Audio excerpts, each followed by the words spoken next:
السلام عليكم اخواني اخواتي، مرحبا بكم من جديد في قناه نات كرياسيون اغي كويزين. كنرحب بكم من جديد. الف مرحبا بالنسبه للناس الجدد اللي غادي يزوروا القناه ديالي لاول مره، ومرحبا والف مرحبا للناس اللي متبعيني على القناه ديالي. كنشكرهم على الدعم ديالهم واللايكات ديالهم، وكنتمنى انكم ما تبخلوش علينا بلي لايك، تزيدوا تستمروا، لان نتوما هما اللي كتشجعونا وانتوما اللي كتعطيونا لا فورس باش نزيدوا لقدام وباش نزيدوا نقدموا لكم شهيوات كل مره جديد شنو كاين. اذا اليوم جيت بوصفه ديال السفنج عادي اللي كنصوبوا السفنج ديال الدار، غير هو بطريقه روميه. غادي نديروه بطريقه روميه. اذا غتبقاو معايا باش تشوفوا المقادير اللي غنحتاجو وطريقه العمل. اذا عندنا هنا معلقه كبيره ديال الخميره فوريه، انا ديجا عابراها هنايا. غادي نقرب حداكم الاناء باش تشوفوا. غادي نزيد عليها 2 معالق ديال السكر سنيده او السكر الخشن كيف كنقولوا، هما 2 معلقات عندي حتى هما معبورين. وغادي نزيد 150 مليلتر ديال الحليب، يكون دافئ ما يكونش بارد، يكون سخون دافئ ماشي سخون. فوالا. وغادي نخلط هاد المواد كامله باش نساجم مع بعضياتها، وباش الخميره اللي درت تعطي الفعاليه ديالها شويش.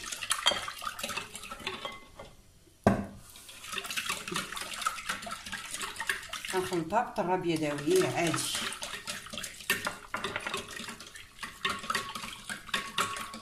خلطوا مزيان باش تذوب لنا هاد الخميره.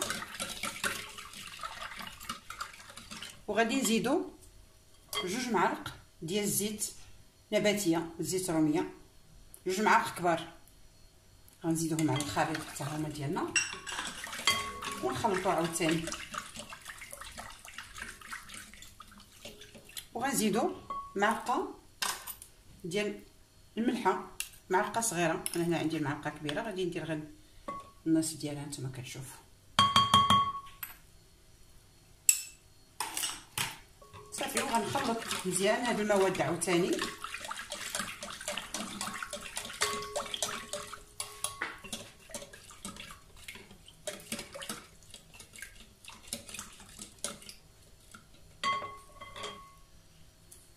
وهنا غادي نسم بشويه ديال قشور الحامض اللي عندي انا، ديما دايره لا ريزيرف ديالو في الكونجيلاتور. يمكن لكم تنسموا باي حاجه كتعجبكم، فاني، اي حاجه كتعجبكم نتوما يمكن لكم تنسموا بها. انا غنسمو بالقشور ديال الحامض. فوالا، قياس معلقه صغيره ديال قشور الحامض. وغنخلط عاود الخليط ديالي.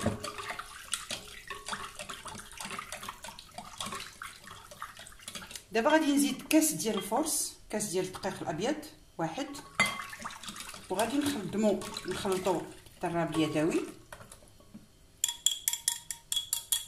شويه. جهد ما غادي نجمع به شويش الخليط.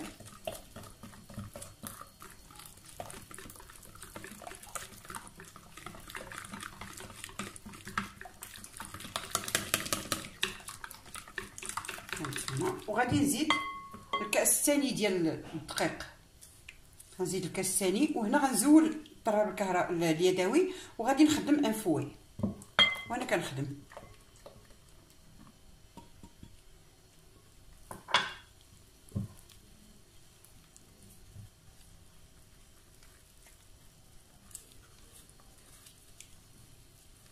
هنا انا خدمت قياس الكاس العجيب اللي هو الكاس ديال العنبه اللي المغاربه معروفين به، المغربيات كلهم تيستعملوه.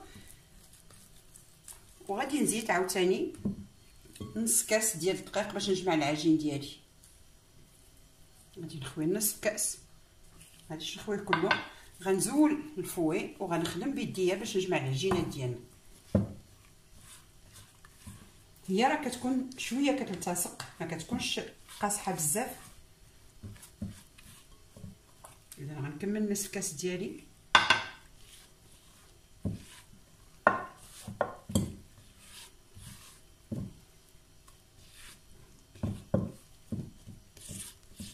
على حسب الدقيق، كاين الدقيق اللي كيشرب وكاين دقيق اللي ما كيشربش.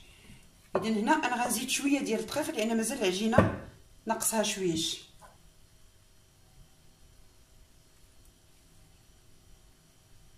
فوالا. اذا تخلي 2 الكيسان 3 الكيسان لربع. غادي نزول دابا العجينه ديالي من هنا وغنحاول نجمعها فوق سطح العمل، نعركها شويش واحد 2 ديال الدقائق.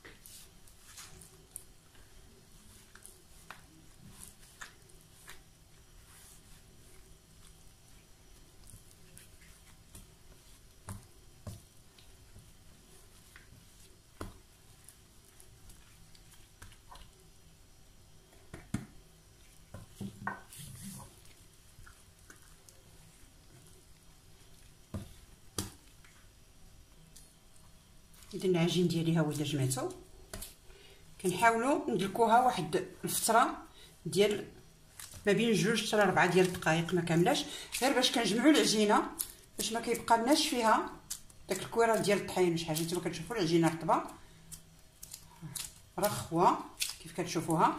دابا غادي ناخذ اناء وغندهنوا شويه ديال الزيت،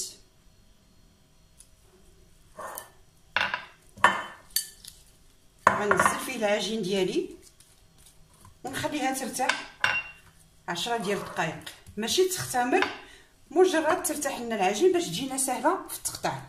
غادي نغطيها بطبيعه الحال بالبلاستيك اليمونتير وغنخليوها ترتاح واحد المده ديال واحد 10 ديال الدقائق، ما بين 10 دقائق حتى ل 12 ولا 14 دقيقه لا اكثر.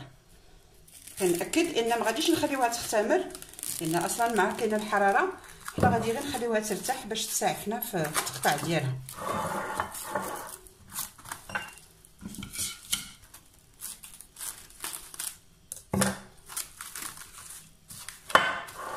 فوالا ها هي العجينه ديالي غنخليها دابا هنا في هذا الاناء كترتاح، ومن بعد 10 دقائق ان شاء الله غادي نعاود نرجع لها وغادي نوريكم الطريقه باش غادي نصوبوهم ان شاء الله. خليكم معايا ما تمشيوش بعيد.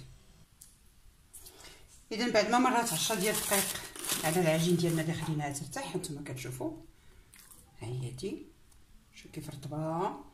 دابا غادي نطلقها تلقى شكل حريبل هكذا طويله،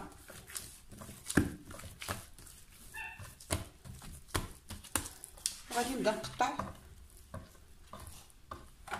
كويرات ونعبرهم كويرات صغار جهد 14 غرام، ما فايتينش 14 غرام، غيكونوا ما بين 13 14 غرام. فوالا دونك الكره ديالي هي هذه هانتوما كتشوفوا صغيره كتجي، ها هي مجموعه غير كويرات صغار، وغادي نجيو نحط هاد الكويرات ديالي هنا حتى نكمل العجين ديالي كله نقسمو كله. وكل كره غادي نعبرها هانتوما كتشوفوا لا واضح لكم الميزان ما بين 13 14 باردون، قلبت الميزان ما عطانيش، ها هي ما بين 14 15 شا. اذا غنمشي على هذا الحال ب 14 غرام في كل وحده ونكورها وننزلهم. نكمل العجين ديالي كيف كتشوفوا، ها هما دوك كويرات صغيورين كنحاولوا نجمعوهم، هما غنكمل الكور ديالي وغادي نوريكم شنو غادي ندير من بعد. ما تفوتوش ما ديروش الكويرات كبار حيت غادي نجمعوهم من بعد. نخليكم معايا باش تشوفوا الطريقه باش غادي نخدم هذا الشفنج، هذا دونك ها هما دو العجينه. اذا غنستمر انا هكذا تنكمل العجين ديالي كله. وبالنسبه لهذا العجين راه واخا تخليوه في الثلاجه راه ما تيوقع له حتى شي حاجه، يمكن لكم ديروه في البلاستيك اليمونتير وديروه في الثلاجه ويمكن لكم تخدموه من بعد. اذا كناخذ بابي كويسون تنقطعوه على هذا الشكل هذا، وغناخذ هاد الكويرات وغنبدا ننزلهم كيف كتشوفوا هكذا غادي نستف. يمكن لي ندير شحال ما بغيت ديال الكرات، غنحاول نلاصقهم.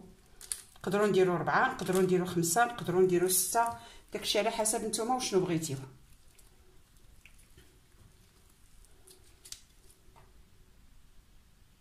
انا 14 غرام تنعبرهم لان انا ما عنديش الميزان الالكتريك اللي نازل عندي، هذا فيه تنخدم.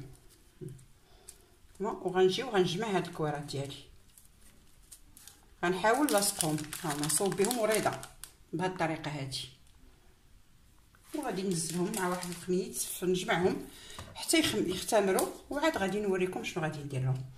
اذا انا غنكمل العجين ديالي بالطريقه كيف وريتكم، غنوريكم عاوتاني نكورهم وغادي نوريكم كيفاش باش ما نطولش عليكم لا فيديو. اذا انا بعد ما كملت الكويرات ديالي كلهم شكلتهم كلهم، غادي ناخذ بابي كيف قلت لكم الكارات ديال الزبده، وغادي نشكل فيه وريضه على هذا الشكل اللي كتشوفوا. كنتمنى تكون الكاميرا واضحه. هما غادي نديروهم ونديروهم نلصقوهم. يمكن لكم ديروا 6 الكويرات، يمكن لكم ديروا 5، كيف يمكن لكم ديروا الثقل.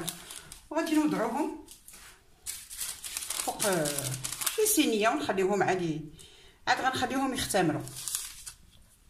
انا غنكحز العجينه هكذا باش تشوفوا الطريقه، راها ساهله بزاف بزاف، وتيجيو لذاذ بزاف، وتيجيو جميلين لا في المنظر ولا في كلشي. هانتوما كنظن ان الكاميرا واضحه دابا، كتشوفوا كيفاش مصوبين. هما كنشكلهم على شكل وريضات، وغادي نحطهم نخليهم يختمروا. غنكمل العجين ديالي ونرجع نوريكم النتيجه ديالهم عاوتاني كيف دايره.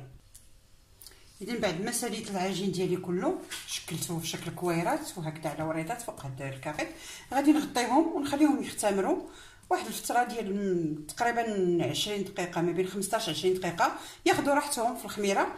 ونرجع معكم عاوتاني ونوريكم الطريقه باش غادي نقليوهم. اذا اخواني اخواتي كيف كتشوفوا العجين ديالنا هو اختمر، ها هو قبضت الفورمه ديالو. دابا غنمروا للمرحله القادمه اللي هي كيفاش غنقليو هاد الشفينجات. غادي تشوفوا الطريقه كيفاش غادي نقليهم. غندوزو اذا ندير المقله ديال الزيت ديالي تسخن، كديروا الزيت بزايد.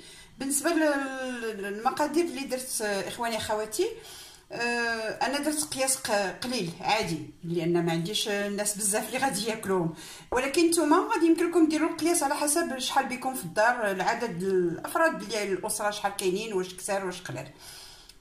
وديك الساعات غادي تدوبلوا المقادير، بغيتيو ديروا لو دوبل ديروا لو تريبل، نتوما وشحال بغيتيو. انا هنا درت قياس، عطيتكم قياس صغير بالنسبه للناس اللي هما قلال. اذا غادي ندير الزيت ديالي تسخن وغادي نمروا المرحله ديال القلي. اذا اخواني خواتي الزيت ديالي هي سخنات، اذا غنمر بالطريقه باش غادي نقليهم.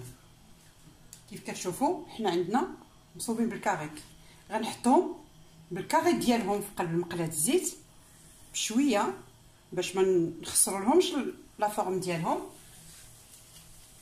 باش يبقاو قابطين لنا الفورمه ديال الوريضه. كتشوفوا انا كنحطهم غير بشويه، وغادي ناخذ معلقه وغادي نبدا نهز الزيت ونخويها عليهم من الفوق. كيف كتشوفوا المقله ديالنا غادي تكون الزيت سخونه، بعد ما غتسخن مزيان غنقصوا لها على البوطه باش ما يتخطفوناش، ما امكن نحاولوا باش ما يتخطفوش، باش يطيبوا على راحتهم. ونرشهم بشويه ديال الزيت باش كيزيدوا ينتفخوا ملي كنديروهم في المقله. ما غنحاولوا ما امكن باش يبقاو قابطين لنا الفورمه ديالهم.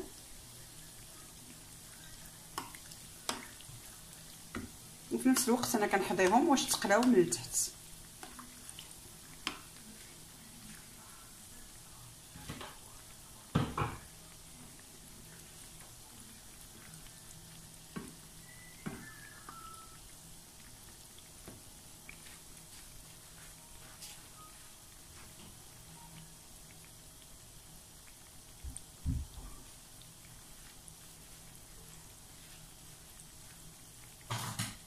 غنبغي نقلبهم، غنحاول نقلبهم غير بشويش، نقلبهم غير بشويه باش يبقاو لنا قاطين الفورمه ديالهم. الا كتب الله حيت شويه صعب في اي للاسف هادي ما قبطاتش، تحلات.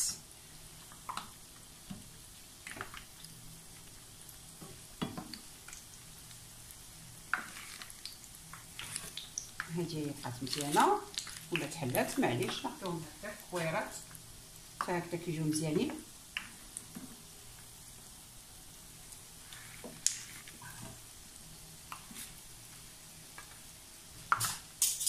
كنزولو الكاريط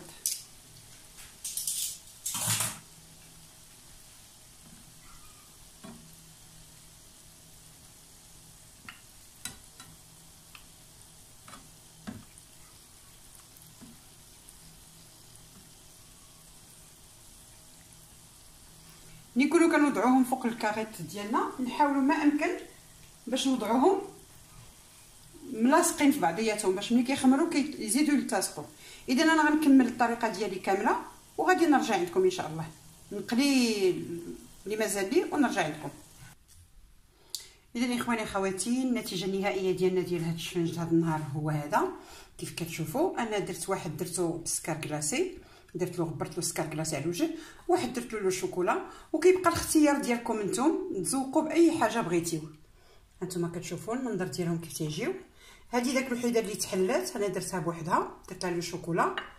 غادي نوريها لكم كيفاش دايره الداخل ديالها، قلبهم كيف تيجي ما فيه لا عجينه لا والو. هانتوما شو كي دايرين تيجيو لداد لواحد الدرجه ما توصفش. تنتمنى انكم تجربوهم في البيت ديالكم لوليداتكم، وكيف قلت لكم الاختيار ديال لا ديكوراسيون ديال الزواق تيبقى لكم نتوما، كل واحد يمكن له يزوق باش بغا. يمكن لكم تغطسوهم في لا كريم فريش، يمكن لكم تغطسوهم في سمحوا لي الهضره تلفات لي، يمكن لكم ديروا لهم الحليب ديال نسلي تغطسوهم فيهم وديروا لهم الكوك، اي حاجه بغيتو تزوقوا بها تزوقوا كيف كيمكن تخليوهم طبيعيين. اذا كنقول لكم بالصحه والراحه، وكنتمنى المحتوى ديال هذا الفيديو هذا النهار يعجبكم وتجربوه وتجاوبوني في لي كومونتير ديالكم. وشكرا بزاف، والى فيديو قادم ان شاء الله. وما تنساوناش من اللايك ديالكم، لان لاحظت ان الناس كتفرج في الفيديو ولكن ما كتضغطش على اللايك او ديسلايك. اللي عجبو غادي يدير لنا لايك، واللي ما عجبوش يدير ديسلايك اللي كان كونتر. ومرحبا بالاجابات ديالكم كامله، وشكرا والى فيديو قادم ان شاء الله.